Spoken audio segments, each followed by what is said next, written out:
Good morning. Today, 22nd December 2024, we are going to discuss editorials from few news articles. First thing, The Hindu. We have taken two articles from Live Mint and one article from Business Standard. The Hindu we may not discuss today. We will discuss both these articles and one article from Business Standard about Reserve Bank of India. These three articles are very good with good content. What is the future of India in artificial intelligence development? What should be the manufacturing landscape of India in the coming years? From business standard point of view, one good article has been written about Reserve Bank of India. As you are aware, Shaktikanta Das, he was former Reserve Bank of India. So he was replaced with a new person. So now the changes have come again. Reserve Bank of India has been coming into focus. The same thing. What are all the responsibilities of India when it can come in conflict with government of India? What should be the divide between both of them? These things have been discussed in detail. We will discuss all these articles in good analytic manner. So, and you are all welcome into Nemo Academy of Excellence. So let's start our discussion without any further delay. First article here, it has been taken from Live Mint. It is about artificial intelligence. Why it has been going into masses, basically into people.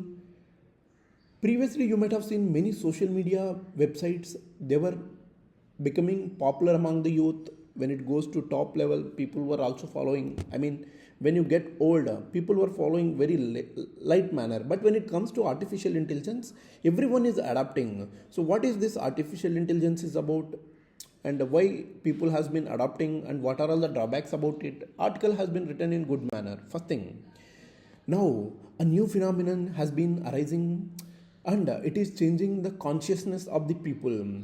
Now people doesn't require, in order to get collective conscious, to visit temples, in order to go prayers to churches, or even right, you need to attend those Sunday kind of sermons. You can understand what is this new phenomenon. This new phenomenon is called artificial intelligence. This artificial intelligence, it is replacing people religion as kind of like opium of the masses. It has been ingrained into the masses of the people. Now if you take artificial intelligence, it is taking our lives, even promising people a perfect future, even removing the debates required in order to bring a collective consciousness of the public. If you see from artificial point of view, artificial intelligence includes many other things. One among them is chatbots. These chatbots, what they will do, they will help you to provide a lot of data. There are several algorithms are there. Those algorithms they will predict your life. Suppose say you can ask chatbot, what shall I do in the morning? She will suggest you wake up, read some good novel, and do have the brush and all, complete your normal activities, and after that you can proceed with some activity. Even they are better than to advise than the therapist. So this AI is a predictive, addictive toy everyone has been playing with. So whether you need to understand, whether you are understanding it or not, it doesn't matter. But everyone seems a bit preoccupied with artificial intelligence. If you see, if you compare artificial intelligence and our religion, it is kind of religion only. Artificial intelligence, they captured public imagination. If you want to sort out the mails, they are helping you. If you want to plan your retirement, they are helping you. Even if you want to write some kind of love letter, this is helping. So artificial intelligence is coming to rescue you on each and every matter. It has been become a digital messiah. It offered convenience, efficiency, even easy to use user interface. There has been studies that showed that global artificial intelligence adoption in the business, they have been grown up almost 270%. 270% between 2015 and 2022. Even if you see artificial intelligence industry, they have been projected to hit 1.8 trillion by 2030. On the social media side, if you can see, artificial intelligence, basically ChatGPT, they have generated many creations. There are stories for kids, during the bedtime. Even there are pop culture movement in the tech revolution. So these all are things are happening on the social front. Numbers, if you see, they are very miraculous. ChatGPT, they reached 10 crore users in just 2 months. But if you see Instagram, you are all aware, this is also social media platform. They have taken 2.5 years to do the same. So you can understand insidious effect of the ChatGPT that has been on the minds of the people. Even if you consider TikTok, the last smash hit, they required 9 months to get 10 crore numbers. If you see ChatGPT, they have taken just 2 months only. Even their threads, whatever the sharing they are doing, they just happen over 4 days. So it is happening. There is a cult follow-up is happening with related to ChatGPT. Even if you take for granted artificial intelligence, they offer significant uses.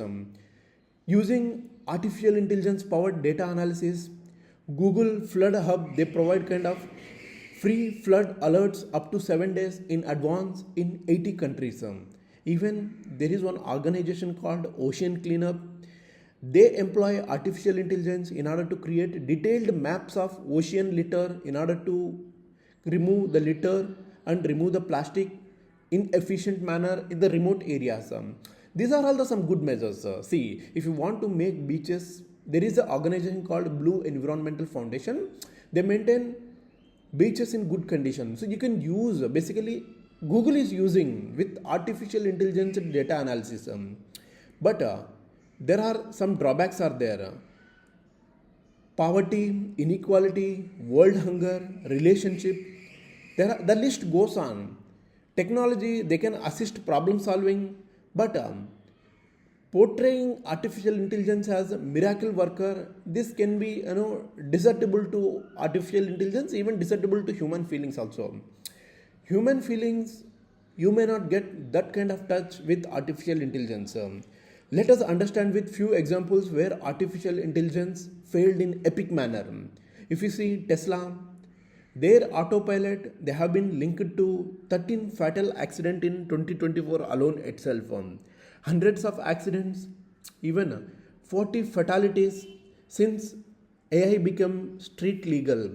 If you see IBM also, IBM's this Watson for oncology, they failed to improve cancer care. The project almost cost about $6.2 crore for Anderson Cancer Center without achieving any of the goals.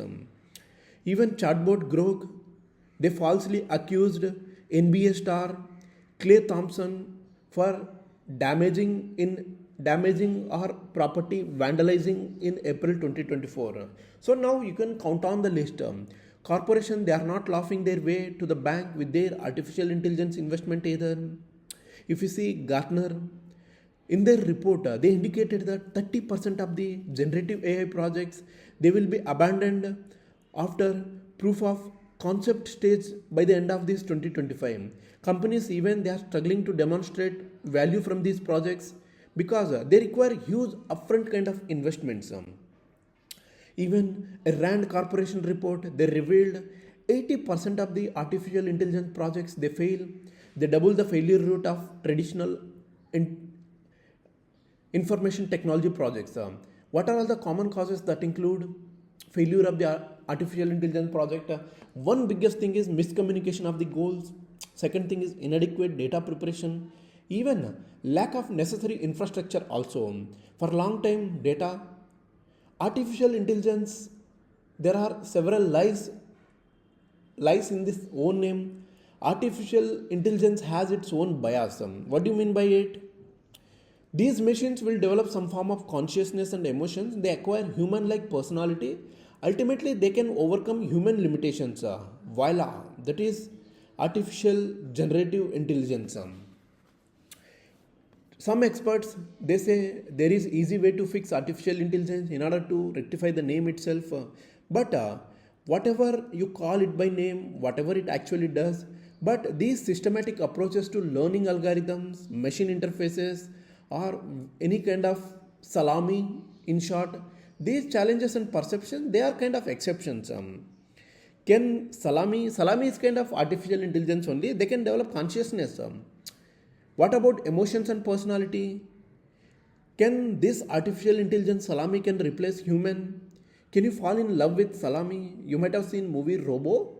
Same thing happens here. Maybe this could show us, like ridiculous expectation of artificial intelligence are. No conversation on artificial intelligence is complete without talking about generative AI. Tech industries recreational weed basically. The great accomplishment democratizing the use of artificial intelligence, these are happening in very quick manner, but even there lies biggest issue is usage.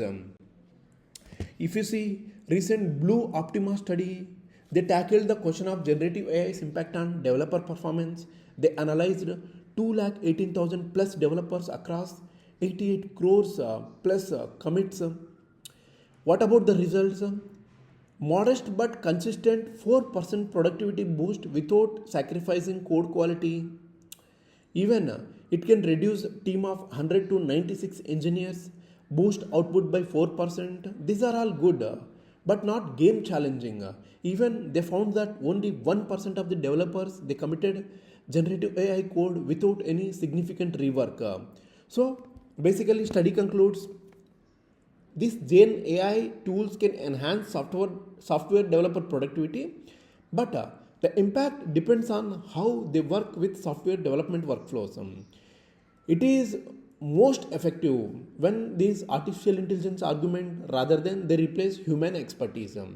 Even if you see latest Dora report, they found these artificial intelligence tool they marginally upped individual productivity, but they reduced team's productivity.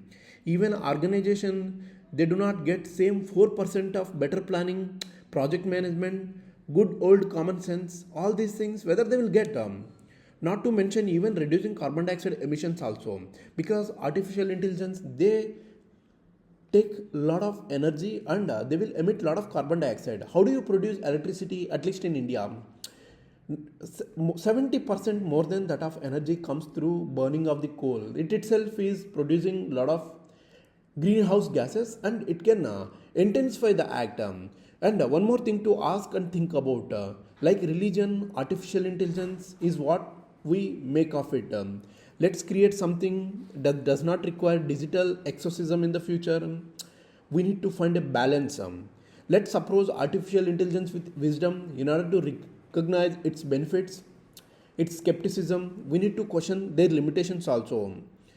Think of it as being spirituality aware but not mindlessly faithful. We need to be very aware of all these developments. This is about artificial intelligence. We will discuss next article about manufacturing sector, what we need to adapt in the changing world, that is the dynamic world. This article has been written in good manner. From India's point of view, what we need to do in order to boost our manufacturing sector. See, global economic landscape, this is becoming increasingly interlinked and dynamic. There are multiple shifts. If you see 2023, global merchandise exports, these are worth over 24 trillion. There is almost 6% increment over 2019. It demonstrated resilience in the face of disruptions. What do you mean by disruptions?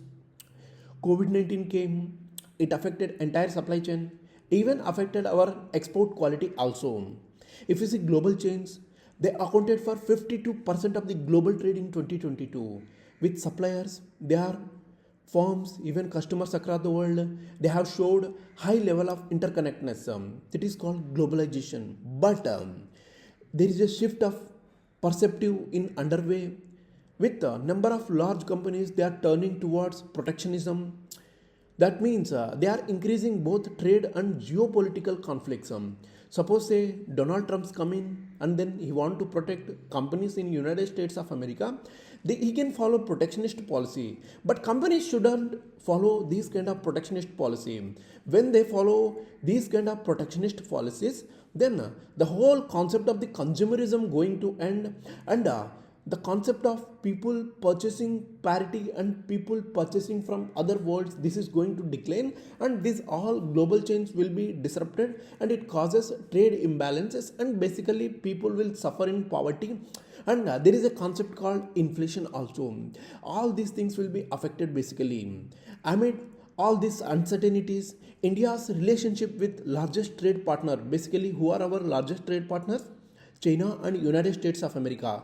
It is evolving. This is good thing to notice. There is a border deal between Prime Minister Narendra Modi and President Xi Jinping that can give a good path, way better for India China relations, even when it comes to trade relations also. Concurrently, outcome of the United States of America's presidential election, this kind of foreshadows policy changes. Even it can reshape future global trade also. Given imports almost account for 14% of the US gross domestic product, any imposition of high import tariff, this will hurt both consumption within United States of America, even export based economies across global south also. In this context, India's growth journey, and we have ambitions like Viksit Bharat target on 100 years of our independence. These need to be charted out very strategically. In order to become a developed nation by 2047, we need to understand things in detail. We need to go in deeper manner. We need to increase export. This will play a key role. Even government, they have set target of 1 trillion worth merchandise export by 2013, $1 trillion service exports. In many ways, the foundation for service export and merchandise export, we have put it up in 1990s itself. What happened in 1990s? When we put up these foundations through several measures. What were those? You might have aware balance of payment crisis. Soon after balance of payment crisis, World Economic Forum and World Bank, they came to rescue India, and then they imposed several targets on us. We need to open our market. We opened our market. We put up one famous measures called LPG, liberalization, privatization, globalization. Since then, we have taken focused reforms. They have brought up production linked incentive schemes, Make in India initiative. Even we combined these initiatives with infrastructure development programs, trade agreements, stronger participation in multi-level forums. They have achieved significant manufacturing investment in India, but India still has miles of distance to go benefit from these global chain supply chain diversification initiatives. Sustaining momentum over next phase of growth, this requires focusing on enhancing productivity at scale. Sporadic development in pockets, these will not be enough. You plan development in one state, you neglect other state. These things will not suffice to propel India's growth charter. Even we need to embrace technology. We need to be competitively scale up multiple industrial development.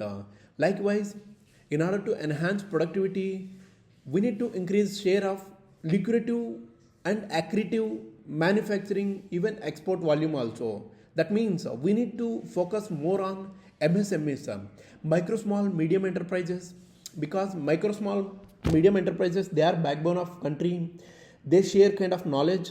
They bring this capacity building initiative in order to put growth in addition to inclusive growth. Simultaneously, technology upskilling in order to encourage on-ground innovation combined with comprehensive complementary knowledge and system. This can help India business to improve the sustainability of the supply chains, even raise their credibility globally also. Technological upskilling, we need to streamline the processes associated with accessing and using our physical and digital infrastructure. See, there is a turnaround time of Indian ports that has declined from 4.3 days to almost 2.1 days. That is a good thing, but it is very high when compared to global median. 1 day only. If you see globally, they will take 1 day in order to take out all shutdown activity in the port areas. Similarly, the release time of export is very high. Increasing efficiency in export processes through establishment of on-premises testing facility, reducing number of manual touch points. This can help in increasing all these things. Even infrastructural support, when combined with single window clearances, credit support, knowledge units. This will boost MSMEs and large corporates alike. And then another focus area we need to focus more on is research and development and innovation. Despite policy and budgetary support, India's gross expenditure on research and development is almost 1% of its GDP. Implementing targeted outcome driven incentives such as like production and employment linked incentives supported by union budget, they can help in institutionalizing the process.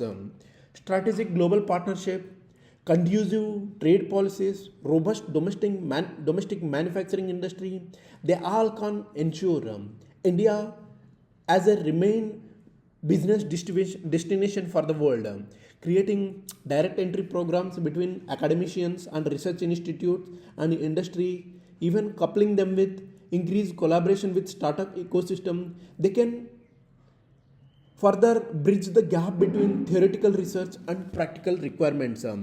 Building gift city like centers, they cater manufacturing export hubs with easy access to ancillary support services. Even they can encourage synergies also. Technology, this will play important role in facilitating automation plus approach on factory floors. They can aid migration of labor into automation augmented manufacturing. This will lead to upskilling of the workforce. This will improve overall productivity also. Multiple Indian states, they have host investment promotion programs. They establish their presence in the international forums such as World Economic Forum annual meetings at Davos. See, basically, World Economic Forum meeting at Davos, what happens? Several states in our India, even our country, central government also goes at Davos.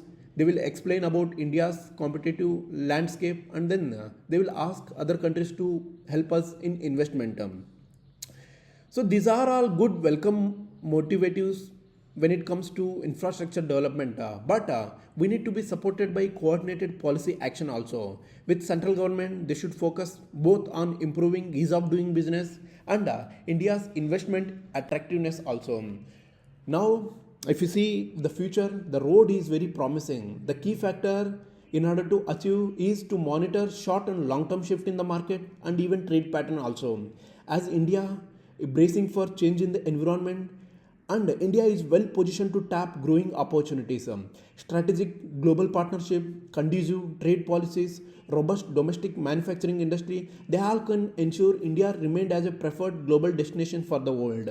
So with this we have discussed our second article. We will discuss third article about Reserve Bank of India. See, in this article, basically, he talks about what should be the conflict of interest that is happening between Government of India and Reserve Bank of India, and there are certain measures what Government Reserve Bank of India's responsibilities. RBI has a huge mandate, but RBI has several roles, and those roles are having inherent conflicts. Bulk of the RBI difficulty they raise from these conflicts. So what are all the roles that RBI largely manages? Firstly, RBI is a monetary authority. In Monetary Policy Committee, there are 6 members. Though RBI is a decisive member, but they don't have the complete say in it. RBI is a regulator of the banks and non-banking financial companies. It is even owner of the deposit insurance entity, because there also a lot of conflict interest are there. RBI is a regulator of payment settlement. Even it has indirect control over monopoly player. What is that? NPCI, National Payment Corporation of India. Even RBI is a financial stability regulator. It functions formally with Government of India. Even financial sector statutory regulatory authorities, but it has to be led by Reserve Bank of India. It can come in conflict with those regulatory authorities, RBI and central government. If you see government treasury and debt manager, RBI is managing all these things. Even regulator of the government debt market. Even RBI is the biggest player in the government debt market. Even operates and owns bulk of the market infrastructure institutions, MIIs. RBI is a regulator of foreign currency flows. Even biggest player in the foreign exchange market. Today, our money is pegged against dollar, how to manage our foreign currency exchange, all these things are managed by RBI. It can come in conflict with basically government. RBI is a frontline regulator, issuer of the currency, even running its own currency press also. But parliamentary legislation, these things will put lot of restrictions on RBI. RBI regulates money market and all derivatives, but it is not regulated by the Security Exchange Board of India, SEBI, basically the share market. Even it runs technology service company with team of almost 800 employees, and it is seriously considering creation of cloud service company. If you are kind of reader about all these tasks, you are not overwhelmed with all these things alone. There are many things, the problem associated with each thing. If you see RBI as a role of public debt manager, government basically they come up with reducing the rates.